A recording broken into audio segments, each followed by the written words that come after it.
Yes, good morning po. Good Oy, morning. gu Konsehal, ito muna. Ilan po ang kumpirmadong patay, ilan po ang injured kung meron man, at ilan pa po ang missing? Well, as of the latest, sir, we have rescued around 10 individuals at saka may isang casualty tayo. No? The last na na-rescue natin, mga bandang 12:00 kagabi, isang lalaki. And then previous to that is around 9 o'clock, isang babae. Mhm. But then we believe there are still around, as of the latest count, may 31 pa tayo na who believe that are still trapped inside the crash site ng MRF facility Opo. doon sa Maong yung sa landfill na lugar. Okay, opo. Ito pong landfill na ito, ang kanya pong exact location, please? Sa Binalyo, Barangay Binalyo, this is a mountain barangay. Okay. This is around 250 meters above sea level. Opo. Ito pong landfill na ito, may kaukulan po itong permit from the authorities? Yes, they've been existing and operational since 2018, sir. Okay. And then, ano po ang kanyang present permit? Wala ho ba siyang mga recorded violations so far? Well, in the past, there was a series of violation. The usual, yung smell, yung odor, and then there was also incidents of medyo yung ilang bahagi ng landfill na medyo landslide yung mga basura. No, Mhm, there was mhm. incident in the past. In fact, just last month, sir, I delivered a privilege speech regarding this matter. No, kasi when yung typhoon hit Cebu, yung bridge that connects to the landfill may problema.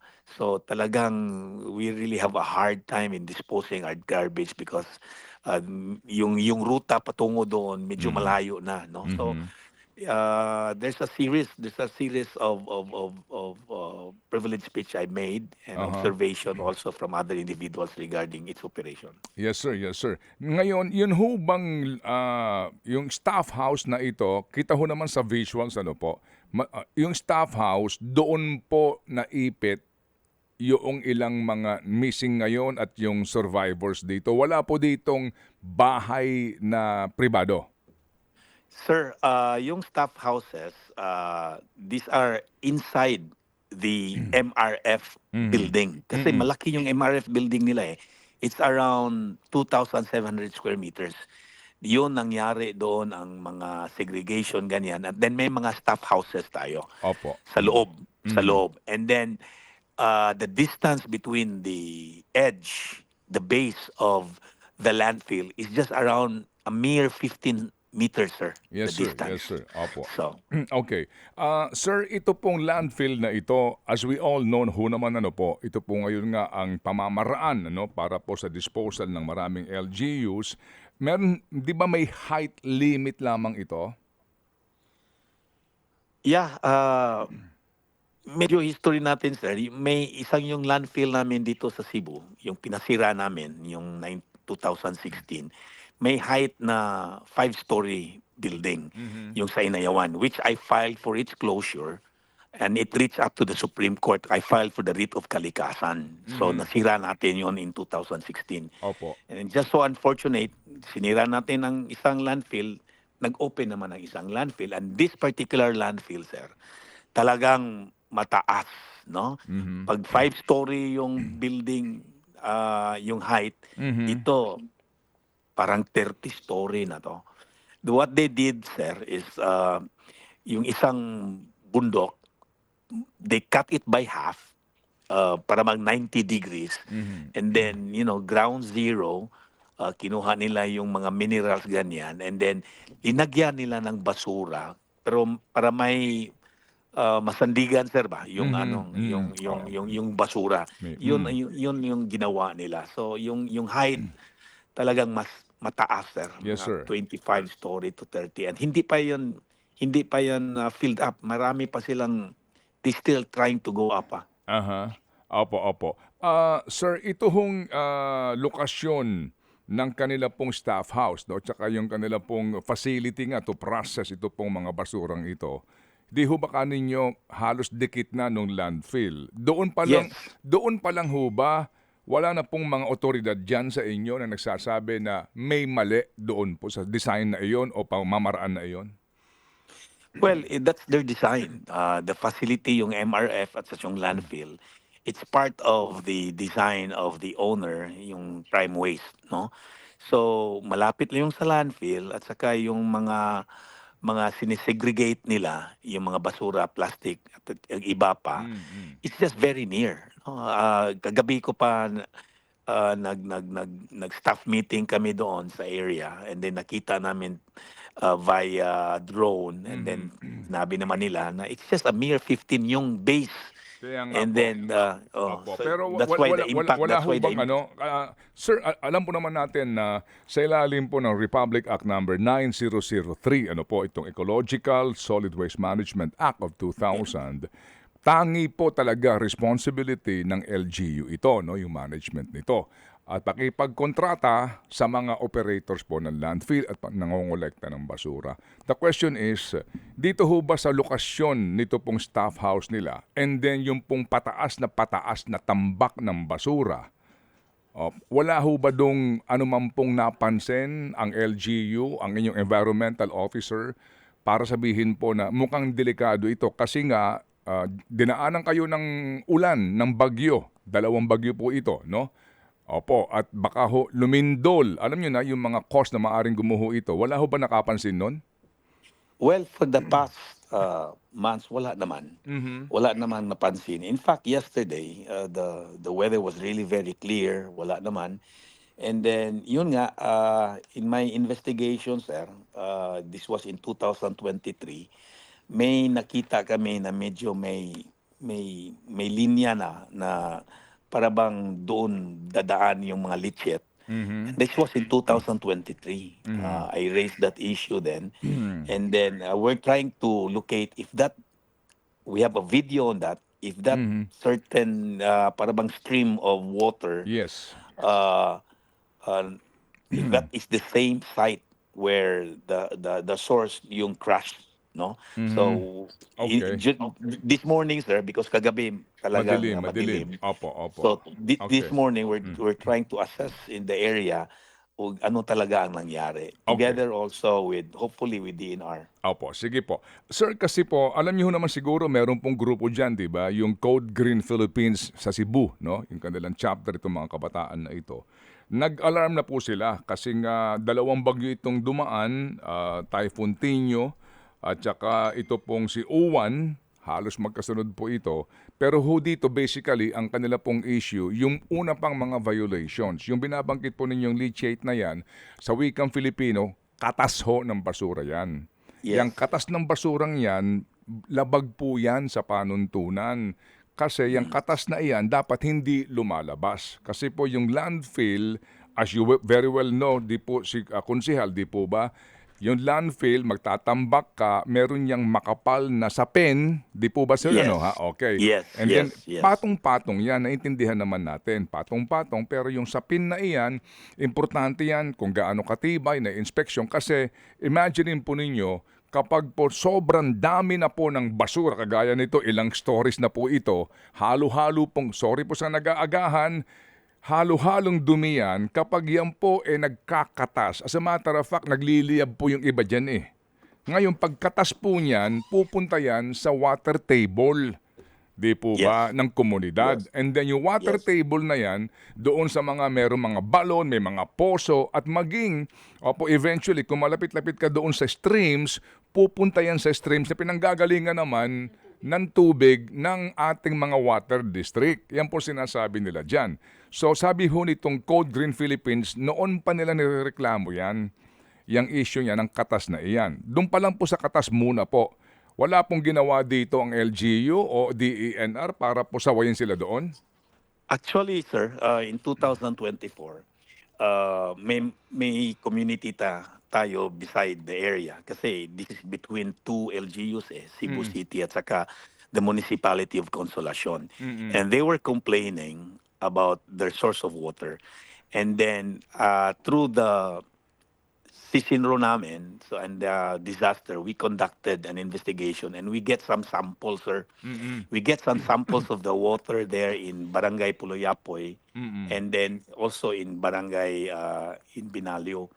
And then when we went to DNR, EMB, para mag-testing, sir, and they Mm. told us that it took around 4 months kasi padala pa diyan sa Manila. So what I did, sir, dito sa University of San Carlos Laboratories, I spent my own money and had it Ano po tested, result, and they sir? Ano failed. ano result? They failed, sir. Okay, They sige. failed, So sir. they failed. Ano po? So klaro They po, failed.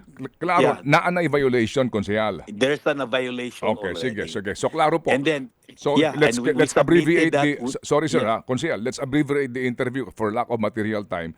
So klaro po na naay violation, di ba? yes, Klaro, sir. okay. Yes, sir. So nag-notice ho ba ng violation? Sino ba ang dapat mag-issue diyan? Yung City Environmental Officer, sino ho ba?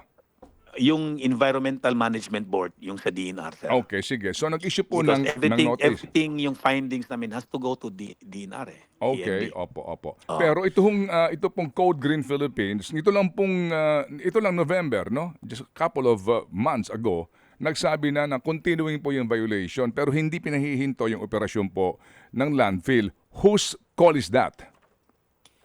Well, sir, the EMB is the one monitoring everything Okay. here. Kami dito sa city, sir, when we have also to face reality, wala kaming ibang matatambakan ng basura. This is the lone Landfill. final destination ng basura namin. Okay, opo. Well, I proposed a waste to energy facility. This was like few years ago until now, and then somehow the people are not Sige, so short of saying, Konsehal, short of saying, dahil sa kawalan ninyo ng pagtatapunan ng basura, kahit na lumalabag itong operator ng landfill na ito, tuloy pa rin. well, we send notices to the operator, yung Prime Waste, and then may ginawa naman sila. They try to Okay. make amends and also try to rectify what was been wrong. And then yun nga, then there's constant complaint about smell, and then Opo. they sabi nila pag umuwan yun talaga. Opo, okay. So Sige. talagang yung baho talagang Sige ganyan. po. Okay, sige. And So then continuing yung violation, Konsehal. Yes. Tama Yeah. ano po? Okay, sige. That's a fact, no? Continuing violation. Ngayon, sir, kasi ang visuals nito, parang hindi na siya landfill eh. Parang na siyang open dump site. Yes, you're Okay? right, sir. Okay, You're sige. right. Ngayon, if you recall the Payatas tragedy, open dump site po yun. Gumuho yun sa tindi ng ulan. Alright? Yes. At doon po, halos, ang recorded doon, 200 plus ang patay, pero mukhang umabot ng 700 higit pa eh. Basically po, gumuho iyon kasi nga ang lakas ng ulan. July yun eh. In this case Yes. po, may mga nagsasabi na rin na dahil ang taas-taas na niya at dalawa pong malalakas na bagyong dumaan sa inyo, yung danger naguguho ito. Hindi ba, Yes. you didn't see this coming? Well, sir, when we talk about landslide, every now and then may landslide sa Cebu City. Yung landslide namin, yung sa mga mountain areas, bato at buhangin yun. Ito pa kaya basura. So, Opo. so talagang parang sponge ito ng tubig eh. So yun talaga, I mean, I raised the issue on that already. Opo. Na we have to be very careful in monitoring in the operation of the landfill. I said that last month eh. Okay. I said that already Opo. last month. Opo. And then it happened. It Sige. happened. So Okay, sad. so ngayon po nangyari na ito, bago po ang mangyayari ho na namang investigasyon, magkano ang kontrata po ng city government dito? Dito po sa kumpanyang ito na nangangasiwa po, itong Prime Integrated Waste Solutions Incorporated. Well, as far as I know, the contract is every 6 months. Every 6 months. And this is not solely for Cebu City alone. They also cater other LGUs like Consolacion, Mandaue, and Opo. Lapu-Lapu. Opo. No? Opo. So there are around 4 LGUs who use this facility. Okay. Insofar as Cebu City is concerned, I heard that it is something around 1,100 per metric ton. Okay. So, sir, Metric ton. yun ho bang trash collection, separate contract dito po sa disposal sa landfill? Well, the disposal sa landfill, there are three yung collection namin, sir. First is yung mga barangay namin kasi halos ng lahat ng mga barangay namin ay meron tayong mga garbage truck already. Mm. And we have personnel paid by the city to do all of Opo. this. Opo. And then may Department of Public Service naman tayo from the Mm. city. And then there is Mm. a service provider. We Mm. have also a service provider. Okay. As to Opo. the amount per metric ton for the service provider, I'm not so sure how much that is. But all I Mm. know Mm. is yung tipping fee ng prime waste is around 1,100 per Okay. metric Per ton. metric ton. Sa loob And ng then we produce 600 tons a day, sir. Okay, 600 tons a day. 600 metric tons a day. Yes, sir. So it's kung 1,100 practically po it's about 700,000 pesos a day. Yes, sir. More or less, ano ho, ang inyong Yes. binabayaran dito po sa landfill na ito. Yes, sir. Okay, so you multiply that chacha no in 365 days para makuha natin ang more or less contract ng Cebu City government dito nga sa landfill operator na ito. Okay, sir. So when will you start again? Nag 24 hours ho, nag-overnight Yes. ho ba yung inyo pong search operation sa mga posible pong survivors pa? Yes, there are around almost 200 composite team natin, Mm. sir. Mm. From our disaster, from Mm. our Mm. DFP, Mm. and in fact, kagabi dumating yung Philippine Army at saka yung Coast Guard, sir. So, round the clock tayo, sir. Okay, and then sir, meron na ho bang tawag sa inyo ang DENR Secretary sa pangyayaring ito? To my knowledge, wala pa, sir. Perhaps Mm. to our mayor. But so Mhm. far, wala pa kaming nalaman na may tumawag galing po ng DNR. Wala In pa. fact, even in regional offices, hindi pa namin Wala pa. na-receive yung Okay, mga opo. tawag. Wala. Wala pa. Hopefully this morning, sir. Opo, Hopefully this sige. morning. Pero kagabi po ba, meron na bang taga DENR dyan, Environment Management Bureau, na pumunta man lamang, taga DENR, Central, Region, para ho alamin itong pangyayaring ito? Because definitely, kung ako yung secretary ng DENR, lilipad ako agad dyan. Kasi ilan landfill yan sa buong Pilipinas na baka ho mangyari ito. Wala pa hong ganon? Well, to my knowledge, sir, I was there last night. Mm. Wala namang nag-check-in or from the office, to my knowledge. Okay, sige po. Wala. So sir, sa ngayon ang inyo pong hahanapin pa, tama ba ang figure 30 pa na ang nawawala? Yeah, I just talked with Incident Commander si General Kumar, sir. 31, sir, pa yung hanapin namin. Opo, sana po sila po'y makasurvive nga dito po sa trahedyang ito. Sir, ngayon po, paano ang operasyon ng landfill sa inyo pong araw-araw na 600 tons ng basura? Yeah, that is really a disaster bound to happen, sir. Kasi right now, we are celebrating the festivities of the Sinulog. So talagang malalaki marami yung basura natin. So kagabi, sir, we talked with yung Department of Public Service, and then they were able to cascade naman sa lahat ng mga barangay, sa lahat ng mga private provider na to hold muna Okay. yung pag-throw nila sa basura. Kasi they might just create traffic congestion Okay. because the area is not operational, sir. Not Sige. operational talaga. Of course, we And then we're understand. talking for the longest time pa dito. And then this morning, sir, we're going to have an emergency meeting together with the mayor. The mayor is calling for it. And may mga fallback kami, may mga landfill na identify namin, Okay. yung mga other LGUs. At the same time, magtayo kami ng transfer station. Okay, sige Perhaps po. doon sa SRP para momentarily doon muna ilagay yung mga basura namin. Okay. Ano po ang ginawa na ng Prime dito po sa pangyayaring ito so far as of yesterday na mangyari pong trahedya? Well, so far they're also very cooperative, sir, in fairness to them. Last night, all of them were there, and then they gave us all the names of their employees that more than 100, and then narrow down to around 24. Okay. Around 22 yata Opo. yung sa directly hired from them, and then there are around 8 and 9 who are private contractors, no, nakadestino doon sa MRF nila na Opo. facilities. Opo. So Sige. Opo. And then, they're very cooperative naman, sir. Opo, thank you for that. Ngayon, gaano kalawak itong landfill na ito? Meron bang sa kaninyo, meron bang ibang areas, kumbaga dito sa Gumuho, sa kabilang banda ba ng bundok, meron ba din mga nakatira doon? Is there any danger for any... Yeah. Opo, go ahead, sir. Yeah, there was a video shown last night, no? Kasi yung Gumuho, sir, right across is may mountain din, and then on top of the mountain may community tayo doon. Opo. So they're far naman, they are not let's say they are not in danger naman na baka they will be included in the crash, no. They're surrounding communities in the area, sir, and then Pero wala bang community sa baba ng landfill? wala. Pero mas malayo, sir. In fact, beside the landfill, there's a subdivision.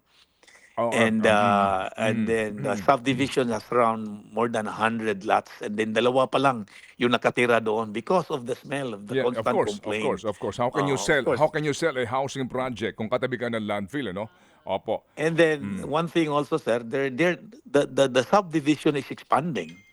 The subdivision is expanding, and then that's why I am investigating. It seems that this expansion is not meant for the subdivision. This expansion is meant for the expansion of the landfill. Yeah, Opo. yeah.